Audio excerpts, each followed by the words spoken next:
Kita awali berita pertama, pemirsa. Malang yang dialami seorang pria di Palembang. Niat hati hendak menjemput istrinya pulang dari tempat hiburan malam. Korban malah dipukuli oleh seorang pria yang diduga selingkuhan istrinya tersebut. Dengan wajah kesalnya, Bambang, 33 tahun, warga Jalan Harapan, Kecamatan Pelaju, Palembang, mendatangi Sentral Pelayanan Kepolisian Terpadu Polrestabes Palembang untuk melaporkan kejadian yang dialaminya.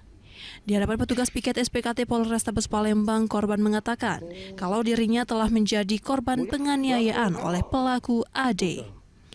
Kejadian bermula saat korban Bambang yang saat itu hendak menjemput istrinya di salah satu tempat hiburan malam di Jalan Teratai Putih, Sukarame, Palembang.